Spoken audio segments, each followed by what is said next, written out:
And we're back, y'all. Thank you for watching today. Go ahead and hit that like button, my people. You know that it helps us out a ton.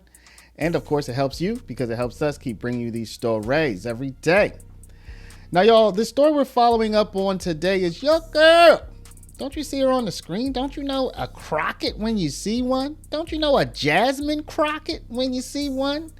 Y'all, we're following up on the fact that Crockett, you know, her district in the great state of Texas, it was more or less eliminated by redistricting over the summer. And then they sued. They said, hey, Texas, you can't just redraw the districts the way you want. We're suing. And then an appeals court said, yeah, we don't like the way those districts were redrawn. So they said, we're going to stick with the old districts, which kind of gave your girl her district back. But then the Supreme Court said, well, we don't know. So the Supreme Court put a stay on the appeal court overturn. So for now, they're back to the new map, back to the future, back to the future. They went back to the future. They're back to the new map. And your girl, she's finding herself without a district again. So now she's talking about running for Senate, y'all. But what I keep on reminding everybody is the Democratic establishment, they don't want Jasmine Crockett in a leadership position. I would say a Senate position is an upgrade from where she is now. And I don't think that the Democratic establishment is going to go with her, even though she may be leading in the polls. That's the crazy thing. Texas, what are y'all doing? Y'all prefer a Crockett? Senator Crockett? Who knows what's going on, y'all? But let's take a look at what she says here. Looks like she's looking towards running for Senate. So first, I'm going to start off with a clip of her saying one of her Crockett. Y'all, we need a word. Should we call it a Crockettisms? We need a word for when Crockett says her Crockett stuff.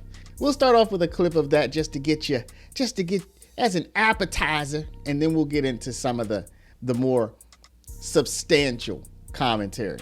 Let's take a look. But before we do, y'all, we are launching our official Patreon. So if you want to be a founding member on our Patreon, we have just 222 slots, y'all. If you want to be a founding member, go down, click the very first link in the description, and you're going to feel good about this, y'all, because believe it or not, we are an actual paralegal school, and we help people get their paralegal certificate and get working in the paralegal field. And all of the proceeds from our Patreon, when you enroll as a founding member, all of that is going to go to scholarships for people who would like to study at our institute, y'all. So click that first link down in the description. Join us as a founding member, y'all. This deal will not come back. Now let's get into the story. This can't be America. But obviously in Trump's America, this is exactly what he wants. And the idea that one person can get out of line and commit such a horrific crime as shooting two National Guardsmen that never, ever asked to be here. In fact, we know the young lady that lost her life, specifically, we're saying that this is a waste of time. But now you want to go against every single immigrant. That doesn't make sense. And it's frankly not who we are, because if that's the case, let's talk about the white supremacists and how many of them need to be kicked out of this country, because I can guarantee you, I can track down more crimes that they've committed, because overall immigrants have a lower crime committal rate than white supremacists. But we don't want to talk about that in this country. Now, y'all, this is a former defense attorney, a current congressperson. So she was a person who was, in her former life, she was a person who was supposed to know about the criminal code and be able to help you defend yourself. And in her current life, she's a person who's responsible for passing the criminal code.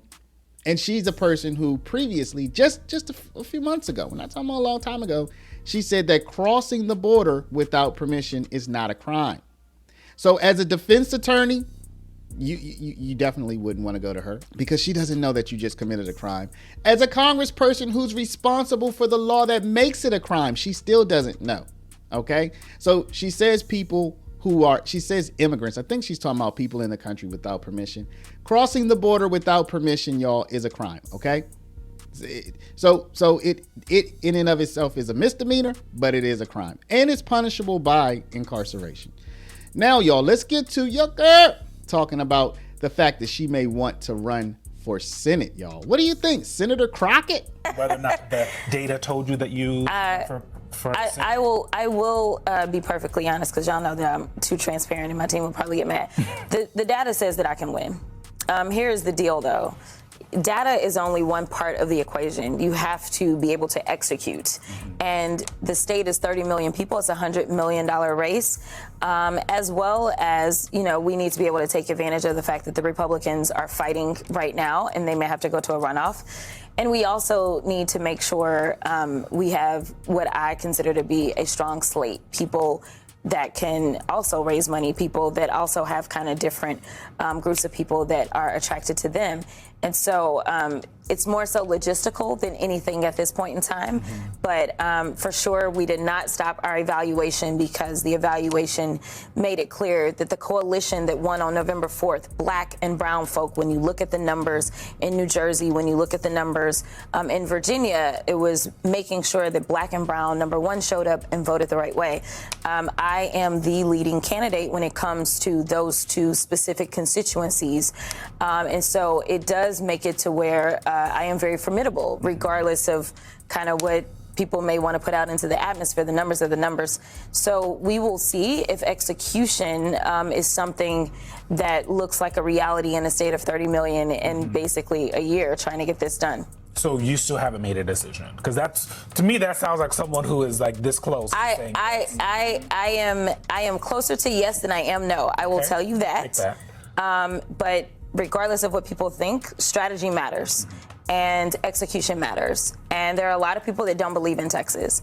And so for me, if I am going to tell people that they need to believe in Texas, I need to not only have numbers on a piece of paper, I need to be able to tell them this is exactly how we're going to get there. And part of that equation, for me, again, comes down to what type of ticket, instead of relying on one person to kind of carry the load, what type of ticket. So I've actually been talking to other candidates, potential candidates as well, trying to recruit them. I mean, up and down the ballot in Texas. Up and down, to make sure that it's not just the top of the ticket that everybody's looking at, but instead it's not like I can get around Texas by myself. It's having other people that. But y'all, listen, you have to give credit where credit is due, y'all. Donald Trump, he has an unorthodox, in-your-face style. It's something that's never worked before for anybody else. I don't know that's even been tried before. And he's pulled it off. And frankly, Jasmine Crockett is the only person that I know of who's been able to do something similar to Trump, y'all. She does the sister girl thing. She does the ratchet thing. She does the cursing thing. She does she'll call people Hitler. And it has worked for her. I mean, whether you like her or not, you can't say it hasn't worked. All right. But she still has to face the actual political reality on the ground. I'm going to loop in to how her House seat has been in limbo. And that's the reason why I think, in my opinion anyway, seems like that's why she's even thinking about going for the Senate. Because of what I said earlier, the courts have ruled that you have to go to the old map. Then the Supreme Court put a stay, which took us back to the future, y'all. Check out all of this craziness. A panel of federal judges in Texas has blocked the state's new congressional map that could have helped Republicans gain a handful of U.S. House seats in next year's midterms. It's a major blow to President Trump's effort to protect the GOP's slim House majority. So for more on this, we want to go out live right now to Houston, Texas. Fox News' Sarah Legray joining us here with a breakdown and what this means right now. Well, Mike, I mean, months ago, we thought, hey, this is a done deal. But after today, these judges are saying, whoa, whoa, whoa, you know what? We're actually not going to use those newly redrawn congressional maps. It's a no for Texas. It was a federal panel, 3 judges, 2-1 ruling that Texas has to use the maps from 2021 instead. I do want to know, one of these judges appointed by now President Donald Trump, the other by former President Barack Obama. Now, taking a look at these maps side by side, the one on your left is the current map. The other, though, the one on your left, is going to be that newly redrawn congressional map. It's the one that Republicans passed this summer. Now, they'd hoped this new map would give them some control of 30 of Texas' 38 House seats. Right now, they hold about 25, and this was no routine redistricting redistricting effort, the Texas GOP. They did it mid-decade specifically to increase the party's numbers in the U.S. House. Now, 2 of the 3 judges said Texas went too far, saying evidence shows the state racially gerrymandered the 2025 map, ruling the state has to stick with the lines drawn back in 2021.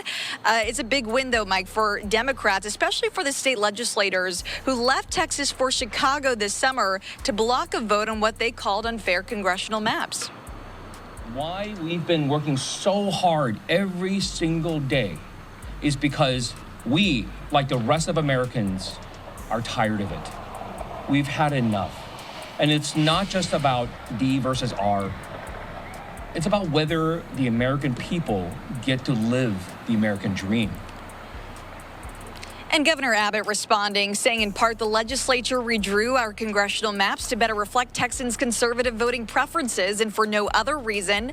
Any claim that these maps are discriminatory is absurd and unsupported by the testimony offered during 10 days of hearings. This ruling is clearly erroneous and undermines the authority of the U.S. Constitution, assigns the Texas legislature by imposing a different map by judicial edict. Now, the governor also says the state plans to appeal this to the U.S. Supreme Court. We're also hearing, though, from the DNC. They say this is a very big win for Texas voters, saying fair representation will prevail in the 2026 midterms. Mike? Yeah, and Sarah, such huge news. What does this mean, though, for other states as well when they look at this ruling on the federal side to Texas? What about other states involved? Well, we have to look at Proposition 50 with the state of California. I think that's where a lot of our minds go. It was a very big win for state Democrats there, but not only for them across the country. So I think it'll be really interesting to see what happens next. I think we're all still waiting to see the potential ripple effect. Do we see these states back off, or do we see them moving forward with this process? I think it's up to the judge to concern whether this is politically motivated or unfair, and an unfair representation, rather, to voters in those said respective states.